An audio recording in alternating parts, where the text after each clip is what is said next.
من الشيطان الرجيم بسم الله الرحمن الرحيم الحمد لله والصلاة والسلام على رسول الله وعلى آله وصحبه ومن والاه. Chers téléspectateurs, Assalamu alaikum wa rahmatullahi ta'ala wa barakatuh. Nous voilà de nouveau ensemble pour continuer notre marche vers notre objectif Al-Firdaus. Et aujourd'hui, nous allons continuer, Inch'Allah, à parler des leviers qu'on a appelés les axes, des leviers qui aident le musulman à gravir justement les différentes stations de l'adoration, At-Taqwa, Al-Birr, Al-Ihsan. Et nous avons dit que le levier, en réalité, c'est une somme de capteurs qui vont influencer son esprit, son cœur, pour influencer son comportement. On a parlé du premier levier qu'on a appelé celui de Al-Khawf, de la crainte du châtiment au-delà, dans l'au-delà, le châtiment de Dieu, l'enfer, la crainte de la punition, le châtiment de Dieu dans cette vie, par les différentes privations, par les différentes douleurs, les différentes souffrances, les différents problèmes qui peuvent jalonner la vie de n'importe quel croyant. Nous avons parlé du levier de l'espérance, de l'attente d'une récompense, d'une aide, d'un secours de Allah subhanahu wa ta'ala dans cette vie, et l'espérance de la récompense ultime dans l'au-delà qui est le paradis. Et puis nous avons parlé d'un autre levier qui est celui de Al-Hamd, celui de la louange, c'est-à-dire reconnaître à Dieu tous les bienfaits dont il nous a dotés, les bienfaits qui encadrent, qui jalonnent aussi toute la vie du musulman. Et on a terminé en parlant du levier de Ash-Shukr, le remerciement, la reconnaissance. Et nous avons dit que la différence entre Al-Hamd et Ash-Shukr, c'est que Al-Hamd, en réalité, c'est une glorification, on va dire, orale par la langue, et Shukr, c'est une reconnaissance, glorification par les actes, par les œuvres. Nous allons aujourd'hui parler d'un autre levier qui est très important, en rappelant qu'on ne peut pas en réalité utiliser un axe avant d'avoir usé des autres axes avant. Parce que l'être humain, selon l'intensité de sa foi, l'intensité de son iman, il commence par le premier axe, celui de la crainte, celui de l'espérance, en passant par celui de la louange, de l'hamd, en passant par celui de shukr, et il va monter, il va s'élever, il va gravir les échelons pour utiliser d'autres leviers qui vont avoir beaucoup plus d'influence, d'importance spirituelle dans son être, dans son esprit, dans son cœur. Et là, nous allons parler d'un autre levier, celui de la glorification et de la majesté. Mihwar, l'axe de At-Tamjid ou At-Ta'dim wal-Ijlal. Ta'dim Allah subhanahu wa ta'ala wa Ijlal Allah azza wa jal. Cet axe, en réalité, fait évoluer l'homme pour que, au lieu qu'il s'attende à une récompense de Dieu, au lieu qu'il craigne une punition de Allah subhanahu wa ta'ala, il va s'élever à un autre niveau, un autre stade.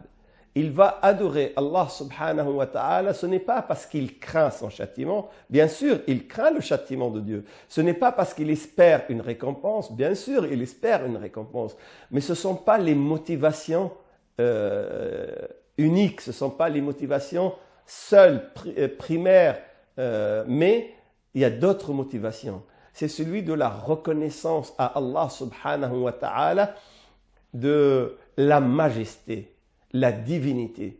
Dieu, parce qu'il est le créateur, même s'il n'accorde pas de punition, même s'il n'accorde pas de récompense, il mérite d'être adoré.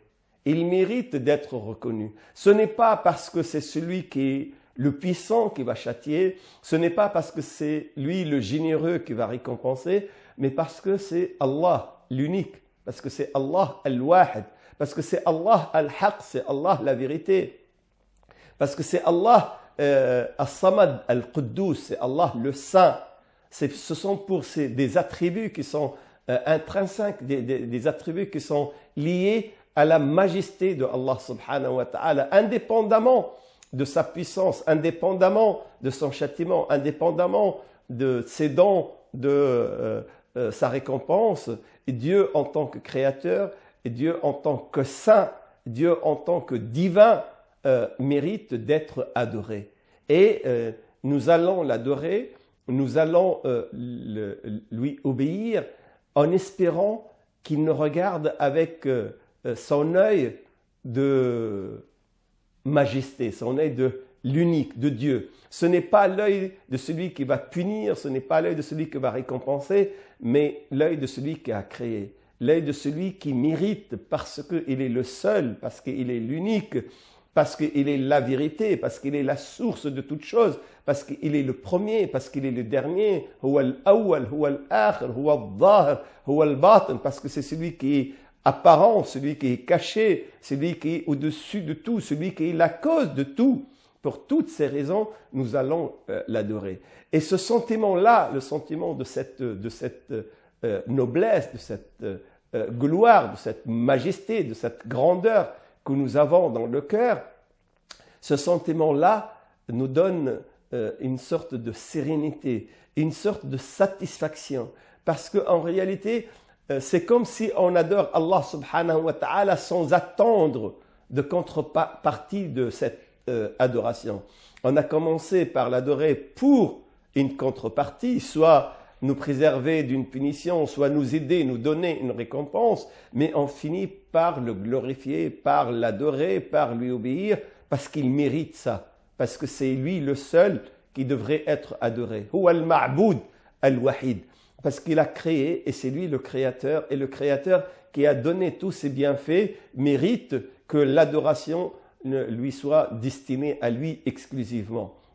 Et c'est une station, c'est un levier, c'est un niveau qui est très haut, qui est très noble, parce que même s'il doit prendre en compte tous les autres leviers dont on a parlé, celui de Al-Khawf, de Al-Raja, de Al-Hamd, de Al-Shukr, mais ces leviers vont nous préparer, vont nous amener à nous élever pour adorer Allah subhanahu wa ta'ala, parce que c'est Allah qui devrait être adoré, indépendamment de tout ce que Dieu peut nous faire, comme bien ou comme mal, comme châtiment ou comme récompense, comme une punition, comme une offrande. Allah subhanahu wa ta'ala, il mérite ça. Et en réalité, on ne peut atteindre ce niveau-là que lorsqu'on passe d'abord par une autre phase dans laquelle on devient modeste, on devient humble, on reconnaît notre faiblesse, on reconnaît notre dépendance totale de Allah subhanahu wa ta'ala. Notre vie dépend de lui, notre mort dépend de lui, notre existence dépend de lui, notre science dépend de lui, notre santé dépend de lui, notre richesse dépend de lui. Tout ce que nous avons dépend de lui. Tout ce que nous aurons dépend de lui. On ne possède rien. Nous ne sommes absolument rien sans Allah subhanahu wa ta'ala. Donc nous allons presque nous fondre dans cette grandeur, dans cette majesté. Nous allons reconnaître que finalement, nous ne sommes que des créatures extrêmement vulnérables, extrêmement faibles. Et ça va nous donner une valeur à nous-mêmes qui va nous empêcher d'être orgueilleux, qui va nous empêcher d'être vaniteux, qui va nous empêcher d'être tyrans, qui va nous empêcher d'être injustes. Pourquoi? Parce que comme nous, on espère que Allah subhanahu wa ta'ala soit juste avec nous. On ne peut qu'être juste avec les autres. Comme on espère que Allah subhanahu wa ta'ala nous pardonne, on va pardonner aux autres. Comme on espère que Allah subhanahu wa ta'ala nous préserve du mal, on va tout faire pour préserver justement les autres du mal. Donc nous allons reconnaître que nous, comme les chrétiens, ils disent l'homme, il est à l'image de Dieu. En réalité, il faut comprendre ça dans le sens où, en réalité, ce qu'on veut nous faire aux autres, il faudrait que ça soit conforme à ce qu'on veut que Dieu nous fasse à nous. Si on ne veut pas que Dieu nous punisse, il ne faut pas qu'on punisse les autres. Si on ne veut pas que Dieu soit injuste avec nous, il ne faut pas qu'on soit injuste avec les autres. Et ce sentiment-là de modestie, ce sentiment de dépendance, ce sentiment de faiblesse, c'est lui qui donne aux croyants, c'est lui qui donne à l'homme sa position de créature, sa position de serviteur, d'esclave de Dieu. Abdullah, an yakuna abdallah. Kullu shay'in min indillahi azza wa jalla. Tout vient de Allah subhanahu wa ta'ala. Et on va passer le stade, on va dire, du commerce. Tu me donnes, je te donne. Tu me donnes le paradis, je te donne l'adoration. Parce qu'en réalité, le paradis, comme nous allons le voir, Inch'Allah, est beaucoup plus cher que l'adoration. Nous allons dépasser ce stade-là et on va dire adieu, comme a dit Rabi' al-Adawi, selon une version que même si quelques-uns l'ont remise en cause, comme a dit Rabi' al-Adawi, je t'adore parce que tu mérites d'être adoré. Ya Rabbi a'buduka li'annaka anta Allah al-wahid al-ahad alladhi yastahiqqu al-ibada. Il n'y a que toi, le Créateur, qui est digne d'être adoré. Donc je vais t'obéir, ce n'est pas parce que j'ai peur, ce n'est pas parce que j'attends quelque chose de toi. Bien sûr j'ai peur de toi, bien sûr j'attends quelque chose de toi, mais en réalité la motivation profonde, je t'obéis parce que tu mérites qu'on t'obéisse. Je t'obéis parce que l'obéissance ne peut être que pour toi. Je t'adore parce que l'adoration ne peut être que pour toi. Je te glorifie parce que la gloire, parce que la majesté, parce que la grandeur ne peuvent être que pour toi. Et à ce moment-là, je vais me sentir fondre dans la majesté de Allah subhanahu wa ta'ala. Et je vais sentir ma vraie place de créature, ma vraie place d'esclave. Et ça va m'empêcher d'être un tyran. Ça va m'empêcher d'être un vaniteux, ça va m'empêcher d'être un injuste, ça va m'empêcher d'être un orgueilleux, ça va m'empêcher d'être fier, la fierté raciale, la fierté nationale, la fierté de l'autorité, la fierté de l'argent, la fierté du sexe, la fierté de la nation, la fierté de l'ethnie, parce que je vais reconnaître que malgré toutes les qualités que je prétends avoir, je ne suis qu'une créature qui n'est rien dans la majesté, dans la grandeur et dans la gloire de Allah subhanahu wa ta'ala. Et ce levier-là, c'est celui des bienfaisants, celui de Al-Abrar. Quand tu auras gravi toute la station de At-Taqwa et tu arrives, tu vas faire les bonnes actions, tu vas faire les œuvres justes parce que Dieu mérite que tu l'adores. Tu vas les faire pour plaire à Allah subhanahu wa ta'ala, indépendamment, comme j'ai dit, de la récompense ou du châtiment, mais tu veux être proche de Dieu, tu veux te rapprocher de Allah subhanahu wa ta'ala. Et nous allons voir que l'autre levier, Inch'Allah, c'est un levier qui va encore nous rapprocher. Nous revenons, on continue. Tout à l'heure, je vous parlais justement de ce levier de la glorification de Allah subhanahu wa ta'ala. Et on a dit que ce levier nous amène à nous rapprocher de Allah subhanahu wa ta'ala et d'espérer lui plaire, espérer être complètement dans sa proximité, proche de lui. Et tout ceci, c'est pour nous amener à le dernier levier, la dernière station qui est extrêmement importante, c'est la station de l'amour. Marhalat ou mihwar al-hub, hubbullah subhanahu wa ta'ala. Parce qu'il n'y a pas mieux pour une créature que d'être aimé par le Créateur. Mais pour que Dieu t'aime, il faut que toi d'abord tu aimes Allah subhanahu wa ta'ala. Et puis on a parlé, lorsque on a évoqué al-birr, on a parlé du hadith al-Qudsi dans lequel Allah subhanahu wa ta'ala dit La yazalu abdi yataqarrabu ilayya bin nawafil hatta uhibba. Le musulman, le serviteur, ne cesse de s'approcher de Dieu par les bonnes actions, les bonnes œuvres jusqu'à ce que Dieu l'aime. Et nous avons le verset coranique dans lequel Allah subhanahu wa ta'ala il dit قُلْ إِن كُنْتُمْ تُحِبُّونَ اللَّهَ فَاتَّبِعُونِي يُحْبِبْكُمْ Allah.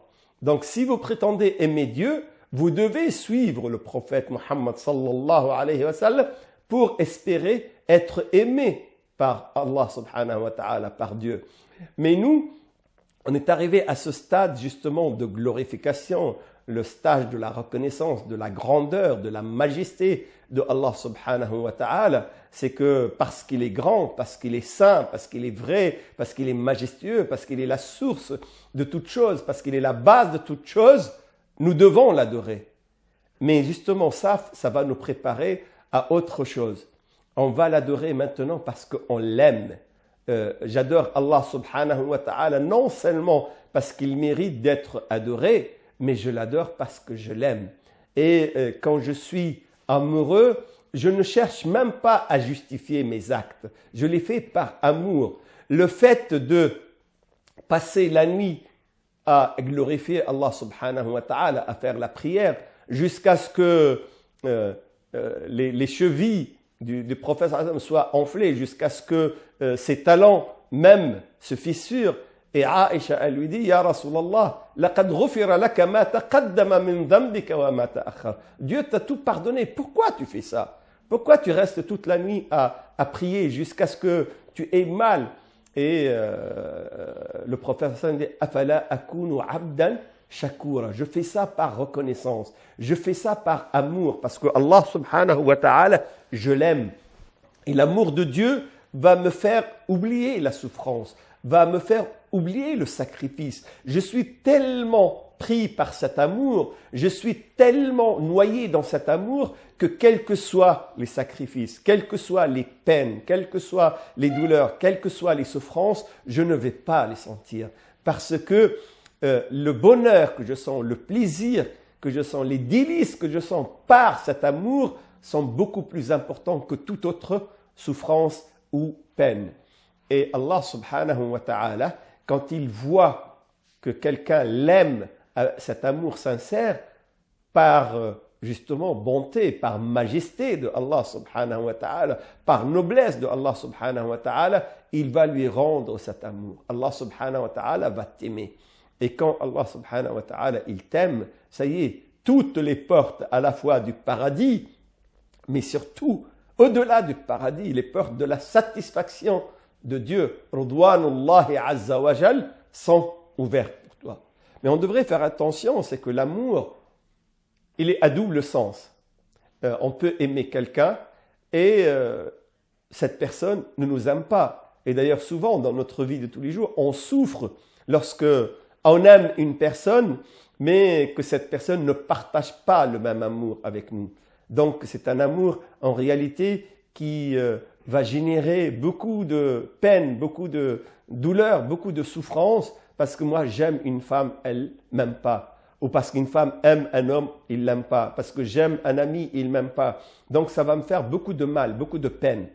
Et on peut aimer Allah subhanahu wa ta'ala et Dieu ne nous aime pas. C'est pour ça, il nous a dit dans le verset que j'ai cité tout à l'heure, dites, si vous prétendez aimer Dieu, si vous avez cet amour vers Dieu et vous espérez avoir l'amour de Dieu vers vous, c'est-à-dire dans l'autre sens, ben vous devez remplir des conditions. Bien sûr, les conditions, c'est suivre.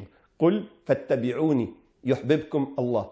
Tabi'u, suivez le prophète sallallahu alayhi wa sallam. À ce moment-là, vous aurez l'autre sens de l'amour. Vous aurez l'amour de Allah subhanahu wa ta'ala.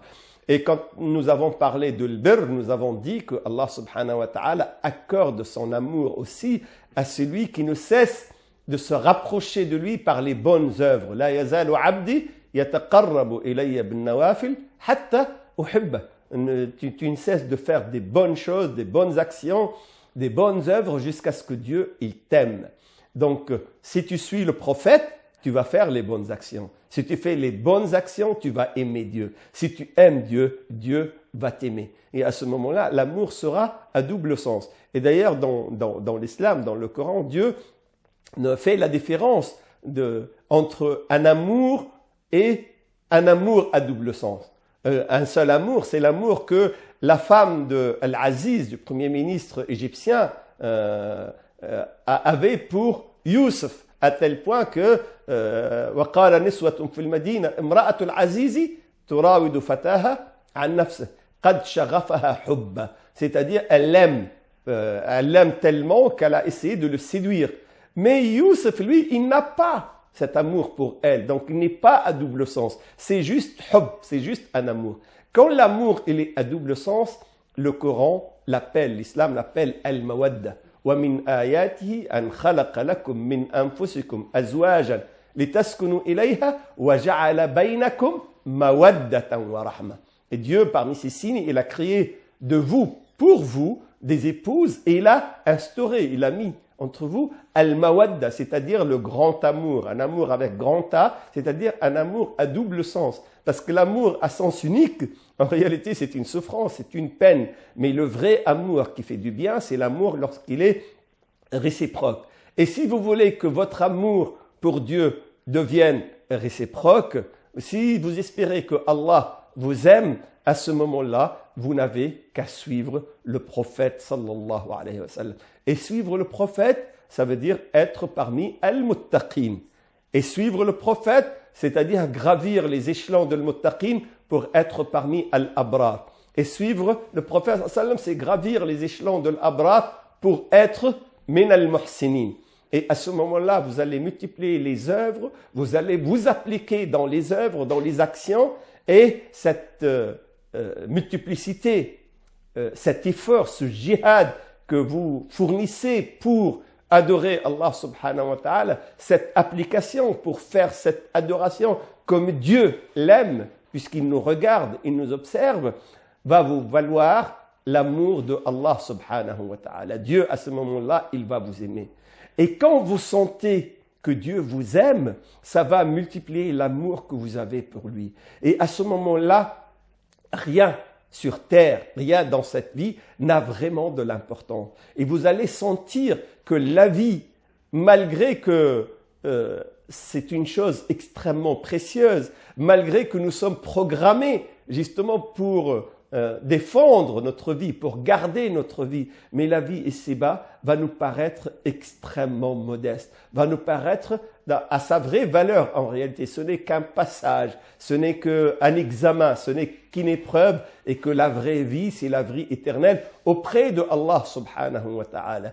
Et nous allons considérer que la mort, ce n'est qu'un passage, que la mort, cette chose qui fait horriblement peur et mal à tout le monde, pour le croyant qui aime réellement Dieu et qui sent l'amour de Dieu pour lui, la mort n'est qu'un passage qui va le hâter vers Allah subhanahu wa ta'ala. Et c'est pour ça, le prophète sallallahu alayhi wa sallam, au moment de sa mort, il était content de rencontrer Dieu. Ila al-rafiq al-a'la, ila al-rafiq al-a'la. Il disait ça, c'est comme s'il avait hâte d'aller rejoindre Allah subhanahu wa ta'ala. Et c'est pour ça, le prophète, il est considéré comme l'ami intime, Habibur Rahman, Khalilur Rahman, comme Ibrahim alayhi salam, Khalilur Rahman. Il est l'ami intime, il est celui qui aime Dieu profondément et que Dieu aime profondément. Et quand on arrive à ce stade-là, de cet amour réciproque entre nous et Allah subhanahu wa ta'ala,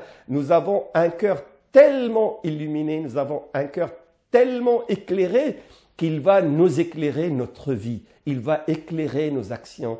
Et à ce moment-là, on va éviter réellement les fautes, on va éviter réellement les péchés. Parce que c'est comme si notre cœur qui est plein d'amour de Dieu, il va recevoir toute la lumière de Dieu, et il va réfléchir cette lumière devant nous, il va nous éclairer notre vie. Et si notre vie est éclairée par la lumière de Allah subhanahu wa ta'ala, il n'y a plus à ce moment-là de contraintes, il n'y a plus d'aléas, il n'y a plus de pièges, il n'y a plus de difficultés dans notre vie parce que toutes les difficultés sont éclairées par la lumière de Allah subhanahu wa ta'ala. Et c'est ce qu'on appelle al-hidayah, la guidée. Mais hidayat al-ma'ouna, hidayat al-tawfiq, c'est la guidée de l'aide. Walladina tadaw zadahum huda. Parce que nous avons suivi la guidée de Dieu, hidayat al-dalala, Allah subhanahu wa ta'ala nous accorde hidayat al-ma'ouna.